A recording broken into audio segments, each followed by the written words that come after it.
Hey guys, welcome to Learno hub, आपका अपना learning destination. मैं हूं आदेश और उम्मीद करता हूं आप सभी अच्छे होंगे।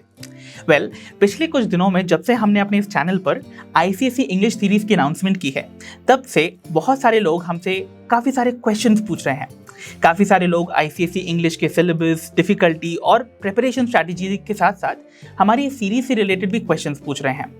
तो मैंने सोचा क्यों ना इन सभी क्वेश्चंस को एड्रेस किया जाए एक प्रॉपर एफएक्यू वीडियो बनाकर ही, जहां पर हम सारे के सारे फैक्ट्स को डिस्कस कर लेते हैं और सारे के सारे मिथ्स बस्ट कर लेते हैं। तो चलिए बिना किसी टाइम वेस्ट करे शुरू करते हैं अपनी आज की वीडियो।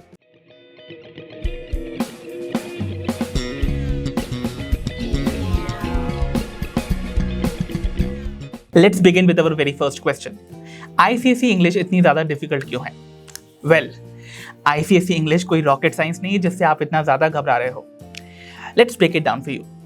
आईसीएसई बोर्ड इंग्लिश को न केवल एक सब्जेक्ट बल्कि एक स्किल की तरह ट्रीट करता है। यहाँ पर रोट लर्निंग काम नहीं आती है, आपको लॉजिकल एप्लीकेशन और कॉन्सेप्चुअल क्लैरिटी भी आना चाहिए। और ये बात एक प्रूवन फैक्ट है कि आईसीएसई इंग्लिश का जो असेसमेंट लेवल है वो बाकी इंडियन बोर्ड से काफ़ी हायर है। बट ऑनेस्टली आपको एक बात बताता हूँ, अगर आप अपने इंग्लिश के कॉन्सेप्ट्स को बेसिक से स्ट्रॉन्ग कर लेते हो तो आपको ये सब्जेक्ट डिफिकल्ट से ज़्यादा इंटरेस्टिंग लगने लगता है। ये वही सब्जेक्ट है जो आगे जाकर आपको एक बेटर कम्युनिकेटर बना सकता है। एंड इसीलिए आप चाहे किसी भी एग्जाम में अपेयर कर रहे हो या किसी भी इंटरव्यू में क्यों ना अपेयर कर रहे हो, ये सब्जेक्ट आपको हर जगह काम आने वाला है। Now moving on to our second question. क्या आईसीएसई इंग्लिश को सिर्फ और सिर्फ इंटेलिजेंट स्टूडेंट्स ही एज कर सकते हैं? नहीं, बिल्कुल नहीं। आईसीएसई इंग्लिश सिर्फ इंटेलिजेंट स्टूडेंट्स के लिए नहीं बनी है। ये सिर्फ एक स्किल बेस्ड सब्जेक्ट है जिसे कंसिस्टेंट प्रैक्टिस और स्मार्ट स्ट्रैटेजी के साथ आराम से मास्टर किया जा सकता है। अब देखो, मैं खुद आईसीएसई बोर्ड से पढ़ा हूँ और मेरा जो नेचुरल इंटरेस्ट था इंग्लिश के लिए उसने मुझे काफ़ी हेल्प किया 95% तक स्कोर करने में। बट इसका ये मतलब तो नहीं कि जिन्हें इंग्लिश पसंद नहीं है वो आईसीएसई में अच्छा स्कोर ही नहीं कर सकते। ऐसा बिल्कुल भी नहीं है। बस ज़रूरत है तो राइट अप्रोच और प्रैक्टिस की। इसका मतलब आईसीएसई इंग्लिश को कोई भी मास्टर कर सकता है। Now here comes our third question. क्या आईसीएसई इंग्लिश सिर्फ बोर्ड एग्जाम्स के लिए ज़रूरी है? क्या आप भी उन स्टूडेंट्स में से हो जो ये सोचते हैं कि आईसीएसई इंग्लिश सिर्फ एक बोर्ड एग्जाम्स का ही तो हिस्सा है, इसके बियॉन्ड इसकी कोई सिग्निफिकेंस या इंपॉर्टेंस ही नहीं है? अगर आप ऐसा सोच रहे हो तो आप एक बहुत ही बड़े इल्यूजन में जी रहे हो। आईसीएसई इंग्लिश आपको सिर्फ और सिर्फ बोर्ड्स के लिए नहीं बल्कि आपको पूरी लाइफ के लिए एक इंपॉर्टेंट एसेट की तरह साबित होने वाली है। चाहे फ्यूचर कॉम्पिटिटिव एग्जाम्स हो या कॉलेज एसेज हो या फिर आईएलटीएस टोफल जैसे इंटरनेशनल एग्जाम्स क्यों ना हो, स्ट्रॉन्ग इंग्लिश स्किल्स आपको हर जगह काम आने वाली है। और इसीलिए मैं कहता हूं कि English is not just a subject, ये एक स्किल है वे बियॉन्ड योर एकेडमिक्स, और आईसीएसई करिकुलम उसको आपको रिफाइन करने में मदद कर रहा है। तो चलिए बढ़ते हैं अपने फोर्थ क्वेश्चन पर। क्या आईसीएसई इंग्लिश सिर्फ आईसीएसई स्टूडेंट्स के लिए ही है? द आंसर इज नो, बिल्कुल भी नहीं। See, I'll reiterate this fact for you कि आईसीएसई इंग्लिश करिकुलम का जो फाउंडेशन है वो काफ़ी स्ट्रॉन्ग होता है, जो सीबीएसई, स्टेट बोर्ड्स और टोफल और आइल्स जैसे कॉम्पिटिटिव एग्जाम के स्टूडेंट्स के लिए काफ़ी हेल्पफुल है। इवेंचुअली मैं आपसे यही कहना चाहूँगा कि एक स्ट्रॉन्ग इंग्लिश स्किल किसी भी एक बोर्ड तक लिमिटेड नहीं होती है। English being a language is democratic, it belongs to each one of us. आप सभी को राइट है उसको सीखने का, एंड कोई भी इंस्टीट्यूशन या बोर्ड उसका मोनोपोली नहीं रखता है।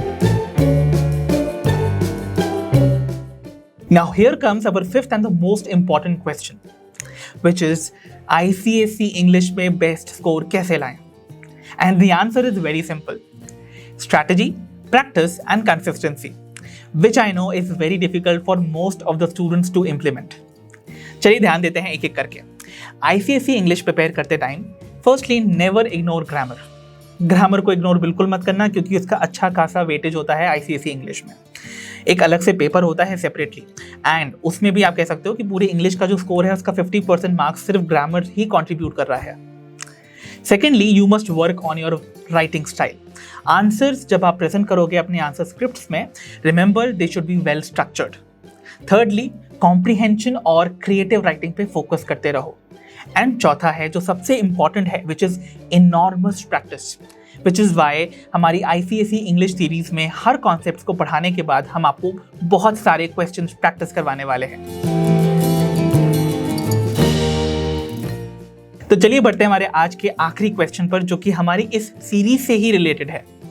काफ़ी सारे क्वेश्चंस में बच्चे हमसे ये पूछ रहे थे कि क्या आपकी ये जो इंग्लिश सीरीज़ है ये सिर्फ ICSE स्टूडेंट्स के लिए सफिशिएंट है या फिर इसके लिए हमें एक्स्ट्रा बुक्स या स्टडी मटेरियल भी चाहिए होगा।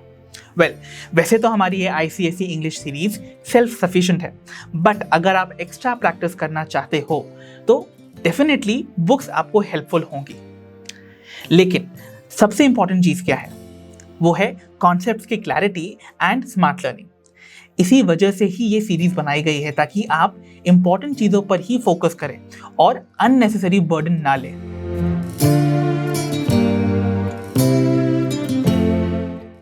So friends, this was all for today. These were few of the many questions and myths around ICSE English and our series. I hope आज आप सभी को काफ़ी क्लैरिटी मिली होगी। अगर आप ICSE इंग्लिश को मास्टर करना चाहते हो, वो भी बिना किसी स्ट्रेस के, तो प्लीज़ जुड़ जाओ हमारी इस नई ICSE इंग्लिश सीरीज़ में, जहाँ पर आपको बेसिक से लेकर एडवांस तक के इंग्लिश कॉन्सेप्ट्स बहुत आसानी से क्लियर किए जाएंगे, ताकि आप अपने इंग्लिश एग्जाम्स में बेस्ट से बेस्ट स्कोर कर सको। This was Aadesh signing off for today until we meet in our next video. Until then अपना ध्यान रखो, पढ़ते रहो, कीप लर्निंग, कीप ग्रोइंग।